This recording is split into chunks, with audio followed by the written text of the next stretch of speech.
Pukaskwa National Park is Ontario's only wilderness national park, spanning 725 square miles along the rugged northeastern shore of Lake Superior, featuring pristine boreal forests and dramatic granite shorelines. In this week's Grand Adventure, we'll bring you camping, hiking, kayaking, and exploring, while at the same time dealing with an issue in this very remote corner of North America that will prevent us from continuing down the road. So stay tuned.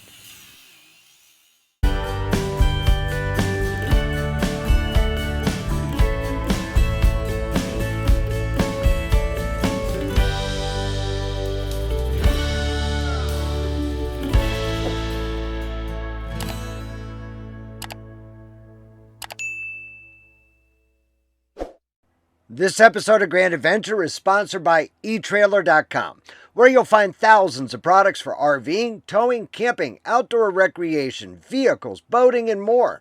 Click the link in the video description or scan the code on your screen to shop Etrailer.com with Grand Adventure.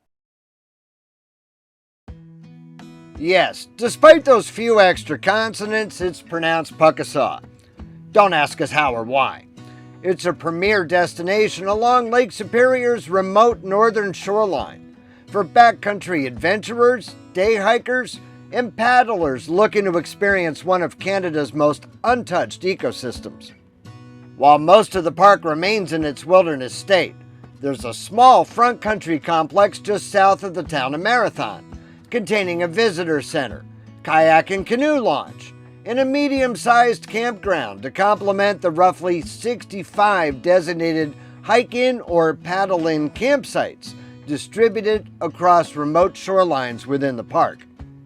This drive-in campground at Hattie Cove offers 67 sites nestled just 9 miles off the Trans-Canada Highway.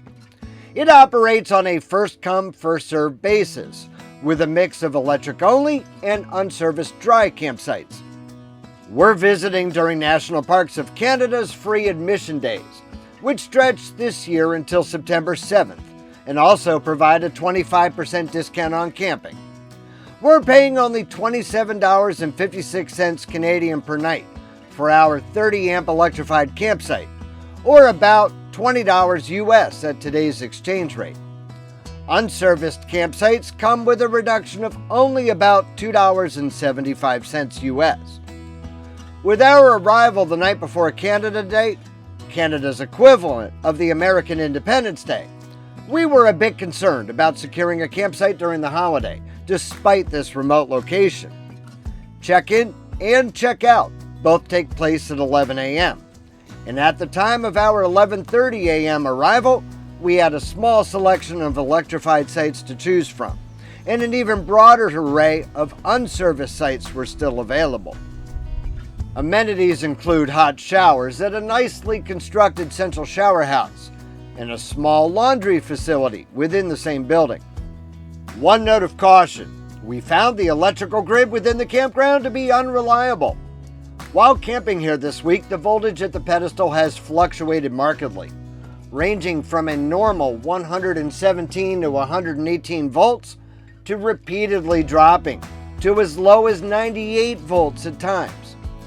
At many times, our Victron Multiplus 2 simply refused to accept the shore power as deficient. So even though we had an electrified site, we spent a lot of time on batteries via our inverter. Oh, and one other thing. Holy bug zapper. When we got here, the mosquitoes were the worst that we've ever encountered anywhere. They were numerous, persistent, and very, very hungry. I never thought I'd buy one of these, but a trip to Canadian Tire to purchase this bug hat was the first thing I did. I guess there's a first time for everything. Over the course of our 5 days here, the rain stopped, the humidity levels dropped, and the mosquitoes became a little bit less of a problem. And if you've never used a thermocell, they're incredibly effective. They absolutely work. They're the only thing that made our patio usable. We've been buying them for years, and we have them available in our Grand Adventure shop on Amazon, linked right here on the screen.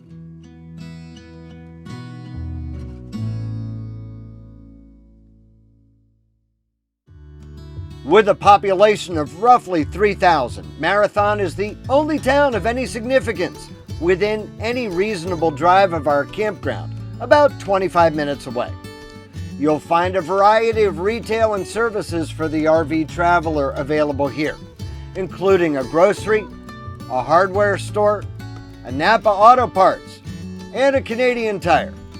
If you've ever been inside a Canadian Tire, you already know that they sell a whole lot more than tires.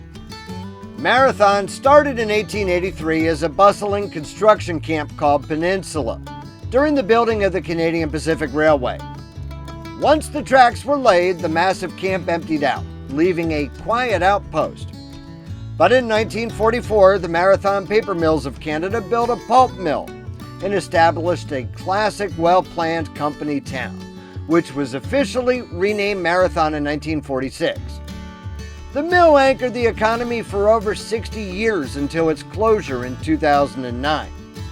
In 1981, the massive Hemlo gold deposit was discovered nearby.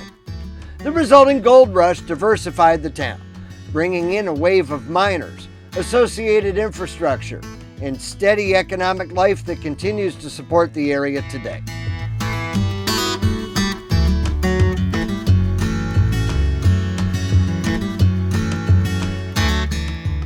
Right within the town limits, Pebble Beach is Marathon's crown jewel. Instead of sand, the shoreline is entirely covered in smooth, rounded, multicolored cobbles, polished by centuries of Lake Superior's relentless waves. Located right in the heart of town, Penn Lake features a fully serviced municipal campground, a sandy beach, a boat launch, and a disc golf course.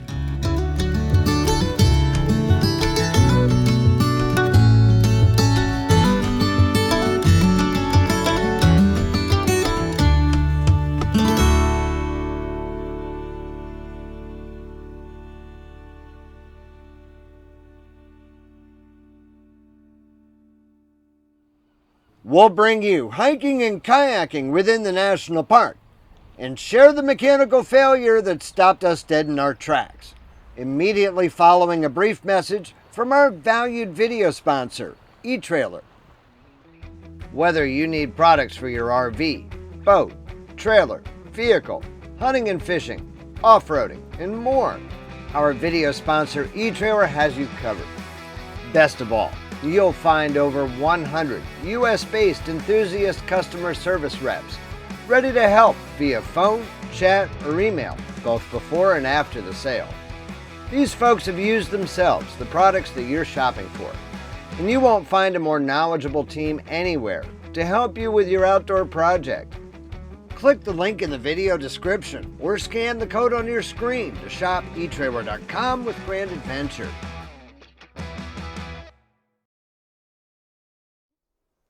The park features a diverse trail network that caters to both casual day walkers and seasoned backpackers. And the trailhead for nearly all of these routes originates right from our campground. The Coastal Hiking Trail is the park's signature 37-mile trek, weaving through steep shorelines, sandy beaches, and dense forest. Typically completed as a 4 to 6 day backpacking trip, hikers often utilize a boat shuttle service from Hattie Cove to a southern point and hike back north. But that's not in the cards for us. Instead, we'll follow the Mdaabii Miikna Loop, a name that I'm certain I've mispronounced, but one that translates to Go to the Shore Trail in Anishinaabe language. Our views today will be limited by the persistent fog that has enveloped the coast all day, a fog that will nevertheless also deliver a unique perspective on our hike.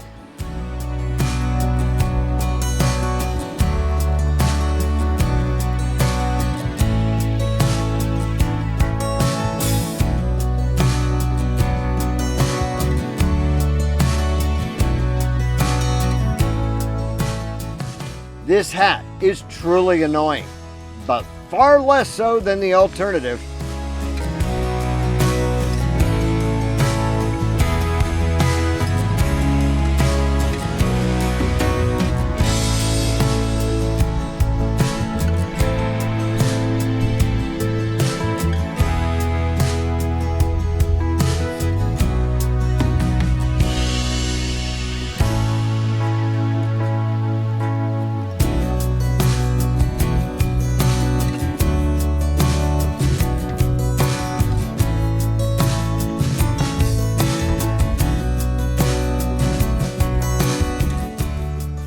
They've gotten a lot of rain here in recent days, so most of the trail is very muddy as we scramble over roots and rocks.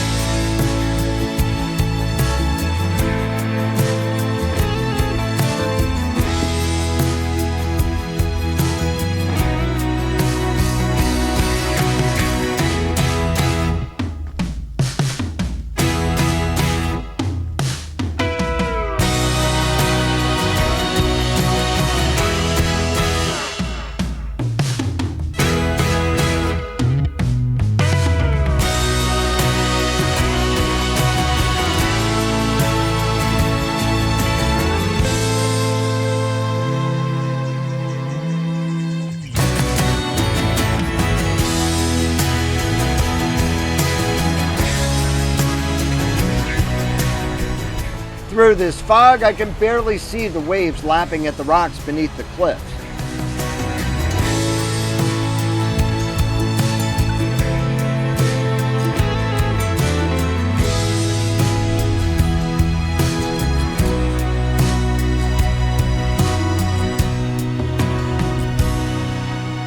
Got driftwood?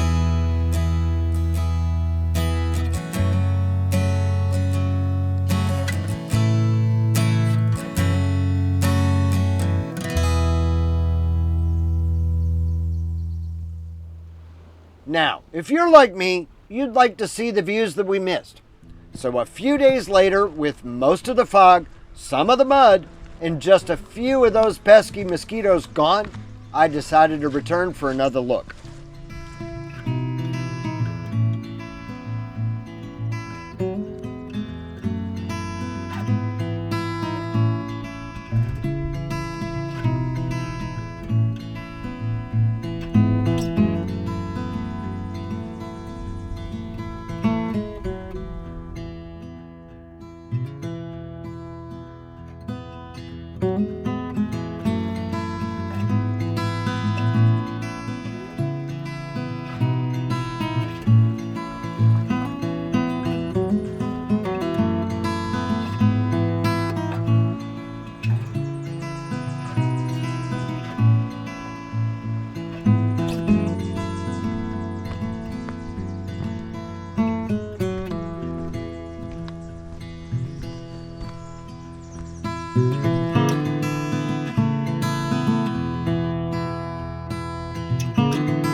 The waters of Lake Superior offer unparalleled ocean-like maritime routes for skilled watermen. The park's coastal paddling route spans 84 miles, from Hattie Cove down to the Pukaskwa River, through demanding wilderness terrain that requires technical sea kayaking knowledge, advanced navigation skills, and careful monitoring of Superior's rapidly changing weather.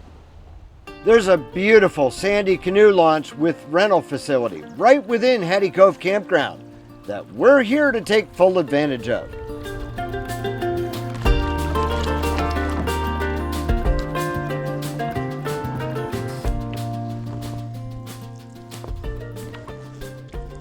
This is the narrow pass connecting Hattie Cove with the open waters of Lake Superior. Today is a calm day out here on the main body of the lake, just about as calm as it ever gets.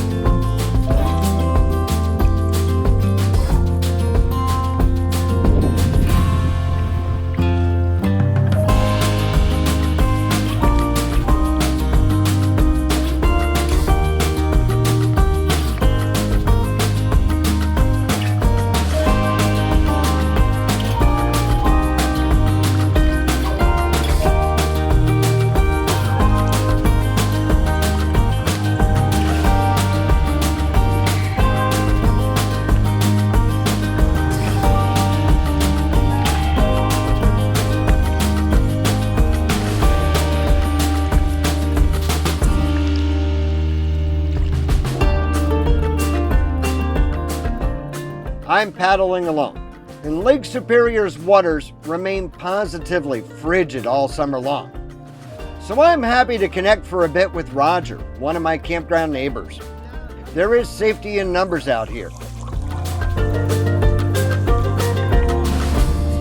Age is just a number. Indeed.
Now back in Hattie Cove, it's much more sheltered and protected.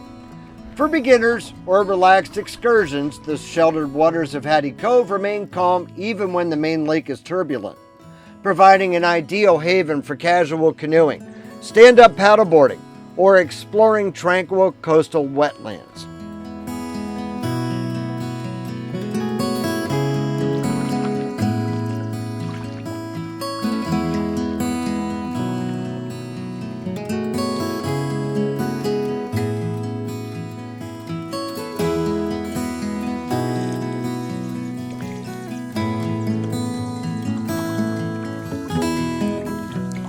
Well, that was wonderful.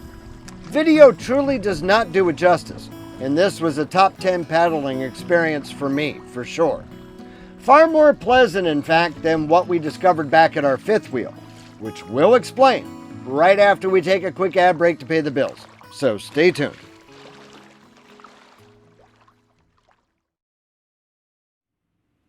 If there's one thing RV travelers know, it's that there's always something going wrong. Halfway through towing here, on the 4 hours from our last stop in Thunder Bay, the temperature on one of our trailer tires skyrocketed, rising to above 140 degrees before thankfully just holding there. The wheel bearings weren't that hot, but the brake drum was, so I concluded that my auto-adjusting brakes on that wheel were out of adjustment. That was until I saw this. These rough Canadian roads have finally taken their toll.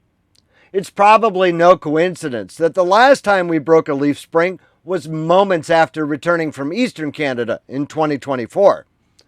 The increase in tire temperature was caused by the friction from the tire rubbing against this small coroplast panel.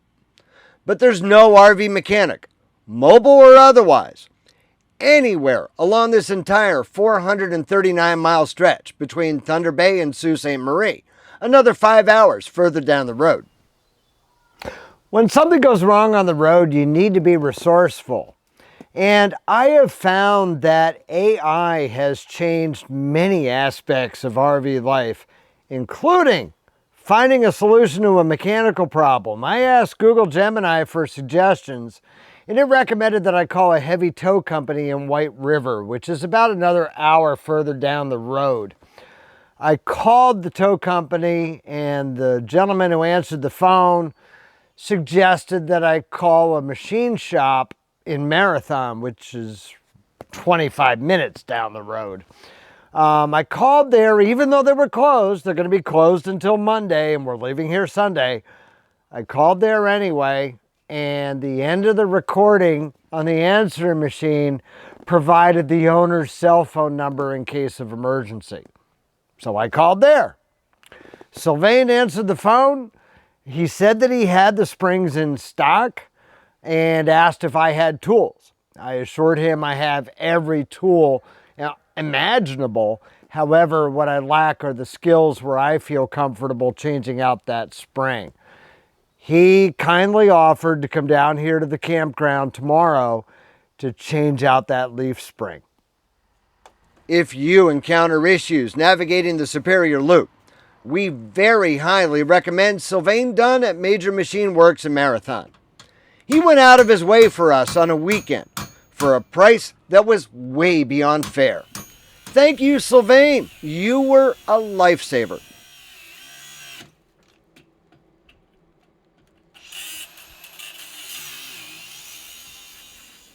So now that that broken leaf spring is replaced, we're ready to hit the road and head on down to Sault Ste. Marie, Michigan, where we're going to re-enter the United States and kick off an entire series of videos in the Midwest.